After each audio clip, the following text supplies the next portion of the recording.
early in the morning. Ce matin, on parle de Racine, le livre de Idrissa Sow, Gorkodjo. Un mot sur l'auteur et ses publications, Hadi. Voilà, Mariama, Idrissa Sow Gorkodjo, on ne le présente plus. Il est un écrivain de renommée internationale. Il est né à Vélingara, au Fouladou. Et actuellement, il est professeur de lettres, d'histoire et de géographie au collège Chérif Samsidine Aïdara de Vélingara. Alors, Gorkodjo, c'est un surnom, en fait, que lui avait donné sa grande sœur alors qu'il était au berceau et qui signifie l'homme, Nit en Wolof, ou plus précisément le battant, le généreux et l'humaniste. Et donc, durant toute sa carrière, durant tout son parcours, il est animé par cet esprit d'humanisme. Alors, il a publié une douzaine d'ouvrages, notamment un recueil de poèmes intitulé Emma, paru aux éditions Salamata en 2009, une nouvelle intitulée Bessel ou Le rêve brisé, le secret d'une plume, paru en 2015, et une pièce de théâtre donc titrée Nangué, l'astre de la Renaissance, le nid de la torture, un roman également, et les petits contes de Mama Bobo. Et il a également participé à des anthologies, comme l'anthologie Centrafrique debout, anthologie de poésie sénégalaise et congolaise, anthologie de poésie sénégalaise et gambienne en 2019. Et il vient de publier son ouvrage intitulé Racine. Alors, Racine donc est un genre protéiforme, donc c'est une innovation de lui, c'est-à-dire qu'il a mélangé de la poésie, du théâtre, de l'épopée. Alors, Idrissa Sow Gorkodjo est très bien apprécié par les critiques littéraires. Justement, Waliba, professeur de lettres et critique littéraire, a fait donc un témoignage sur lui dans l'émission Par l'art chez nos amis de Mourchid TV. On regarde cela. Je crois que je ne suis pas le seul dans ce petit Sénégal à penser comme ça. Il y a beaucoup de Sénégalais qui évoluent dans le monde de la culture, qui sont à Dakar, qui sont à Saint-Louis, d'où il vient. Je crois qu'il y a beaucoup de gens qui sont sympathiques envers ce monsieur, non pas pour ses beaux yeux, mais c'est parce que tout simplement c'est quelqu'un qui fait de très bonnes choses. Idrissa Sow Gorkodjo est dans la peau du véritable créateur. Vous savez, il y a des créateurs par défaut, des créateurs frauduleux, des créateurs qui sont obligés de raser les murs. Il y a des créateurs qui sont de faux créateurs. Il y a des créateurs qui sont faussement originaux. Idrissa Sow Gorkodjo ne devrait être placé dans aucune de ces catégories. Idrissa Sow Gorkodjo, c'est un écrivain, ma foi. C'est un écrivain. Il écrit, ma foi, et il écrit de bonnes choses. Il a l'art d'écrire, il a la maîtrise de l'écriture. Il a travaillé pour arriver à ce niveau-là, et ça c'est très important. C'est pourquoi des gens comme moi, en tout cas moi je me veux être sincère quand je juge les gens. Moi je le juge sur pièce. J'ai lu ses recueils de poèmes avec beaucoup de plaisir, comme beaucoup de gens d'ailleurs. J'ai lu sa pièce de théâtre, à propos de laquelle j'avais fait, n'est-ce pas, un texte critique qui a été apprécié par beaucoup de gens. Donc, et là, il nous revient avec un roman, mais c'est pour tout simplement dire que Idrissa Sow Gorkodjo est dans la peau de l'écrivain polyvalent, ce qui n'est pas évident. Vous savez très bien qu'aujourd'hui, quand on parle de quelqu'un comme Victor Hugo, Victor Hugo est connu pour être poète, il est poète dans l'âme, mais il a aussi essayé de montrer qu'au-delà de sa dimension de poète, c'est quelqu'un qui savait faire autre chose. Parce que la poésie, finalement, mène à tout. Mène à tout. Et donc, évidemment, Idrissa Sow Gorkodjo, il est avant tout poète. Je voudrais qu'on ne perde pas de vue cette dimension-là. Il est avant tout poète. Oui, parce que même dans le roman, il y a des séquences qui sont... non, c'est clair. Il vous fait des rimes intérieures. Il maîtrise l'enchaînement des assonances, des allitérations. Il parle par image, mais c'est extraordinaire. C'est ça, Idrissa Sow Gorkodjo. C'est-à-dire, il y a beaucoup de gens qui écrivent aujourd'hui au Sénégal. Ils sont très nombreux. Mais il ne faut jamais qu'on oublie qu'il y a des gens qui cherchent à voir. Il y a des gens qui n'ont rien vu et qui n'ont aucune chance de voir quoi que ce soit. Et il y a des gens qui ont vu, comme Arthur Rimbaud, Hugo et Baudelaire. Et ce monsieur a déjà vu. Très beau témoignage, Khady. Hein? Oui.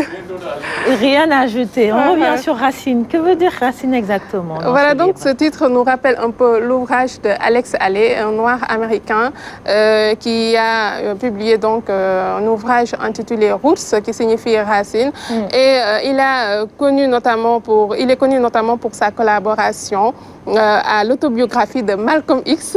Alors, son ouvrage faisait surtout allusion à la race noire et à l'esclavage, alors que Racine d'Idrissa Sow Gorkodjo est une belle page de littérature engagée à la promotion des valeurs cardinales de l'humanisme. Racine est un chant de rédemption pour celui qui, s'il le veut, peut changer les pleurs de la terre en fleurs de bonheur, Mariama. Ce sont les thèmes abordés dans son livre. Alors, les thèmes abordés, Racine expose à l'humain les mots qui essaiment la terre. On peut citer l'indiscipline, l'incivisme, le racisme, la méchanceté, la jalousie, l'immigration, le terrorisme, la destruction de l'environnement, le viol, les violences faites aux femmes et aux enfants. Alors, il fait appel à plus d'humanité. L'homme doit être bon et faire le bien pour un monde meilleur. Nous allons donc justement écouter Idrissa Sow Gorkodjo. Nous devons tout à la femme, nous les hommes. Je pourrais donner une longue liste de femmes qui ont permis à de grands hommes d'émerger. Marie, la mère de Jésus, est là pour l'illustrer. Khadija, c'est à partir d'elle qu'est venue la révélation. Lorsque le prophète n'y croyait pas, mais c'est elle qui l'a convaincu et lui a dit que celui que tu as vu n'est pas le diable, c'est en vérité un ange, n'est-ce pas? Et je crois que c'est extrêmement important. Moi, j'ai toujours baigné dans un environnement féminin. Je dois tout aux femmes. Une ode aux femmes. Hein? Oui, il doit tout aux femmes. Très bien. Oui, Massamba, tu avais quelque chose à dire sur l'auteur? Oui, je pense que c'est juste peut-être placer un petit témoignage sur Idrissa Sow, que nous appelons Plat. Moi, quand j'étais jeune enseignant à Vélingara, on a démarré ensemble. Mais c'est un homme que j'ai toujours connu affable, courtois, généreux. Plat, c'est toujours le social. Il passait tout son temps à aider ces jeunes élèves de CM2 qui avaient des difficultés. Parce que lui, il était devenu presque un spécialiste des classes de CM2. C'était ça son truc. Mais je n'ai jamais vu Plat en colère. Jamais. Social, il a fait de l'arbitrage. Il a touché à tout. À Vélingara, c'était presque, en tout cas sur le plan intellectuel, sur le plan jeunesse, il a touché à tout. Donc, moi, quand aujourd'hui il avance comme ça, ça ne me surprend pas. Vraiment, c'est quelqu'un qui, avec sa générosité, peut faire beaucoup de choses. Il nous apprend également ce matin une leçon d'humanisme dans son livre. Une belle leçon, vous le savez, les humanistes, ils s'intéressent d'abord à la condition humaine. C'est la condition humaine qui est au centre de leurs préoccupations majeures. C'est pourquoi j'aime beaucoup les auteurs humanistes, parce que déjà, ils ont été à la base de la première déclaration des droits de l'homme et des citoyens de 1789, hein, parce que s'il n'y avait pas ces auteurs humanistes engagés tels que Rousseau, qui à l'époque bien avant, il n'a pas assisté quand même à la Révolution française, mais ils étaient des précurseurs, peut-être même incompris à leur époque, mais ils ont été à la base donc des grandes démocraties modernes que nous connaissons aujourd'hui. Et parce que tout simplement, ils sont très tôt intéressés à la condition humaine. Donc c'est tout à fait normal que ces gens-là puissent faire l'objet d'une telle attention, parce qu'ils nous parlent, ils s'intéressent à notre quotidien, à notre devenir. Ils ne se limitent pas seulement au beau. C'est pourquoi moi j'aime ces auteurs-là, donc les réalistes, les humanistes, parce que je pense qu'en vérité, on ne peut pas faire fi de l'homme, de son devenir, et c'est extrêmement important. Et pour Idrissa Sow Gorkodjo, c'est un plaisir pour Kenkeliba, parce qu'on honore aussi quelque part, parce que je ne dirais pas, je n'ai pas la prétention de dire qu'on l'a accompagné, mais il a été sur notre plateau à l'époque. Il a quitté Vélingara pour venir sur ce plateau, et bien après, donc M. Diallo, Abdourahmane Diallo aussi, hein, donc qui est le président des écrivains, du cercle des écrivains du Fouladou aussi, était présent sur ce plateau. Donc nous essayons de tout faire pour donner la parole, la possibilité à ceux-là qui sont à l'intérieur du pays, qui s'abattent. Et vraiment, lui, il constitue un modèle. Et encore une fois, nous réitérons sur ce plateau notre envie d'accompagner d'autres auteurs du Fouladou, du Sénégal, des profondes. Très bien. Voilà. Khady, c'est pas fini. Idrissa Sow Gorkodjo nous a dédié un poème spécial. Donc je te laisse le soin de commencer. Voilà. Je vais lire donc une partie. Une ode à l'aube. Je pense qu'il faut d'abord préciser que c'est un poème dédié donc à Kenkeliba, à toute l'équipe de Kenkeliba. Il l'a écrit quand même très rapidement. Hein. Ah oui.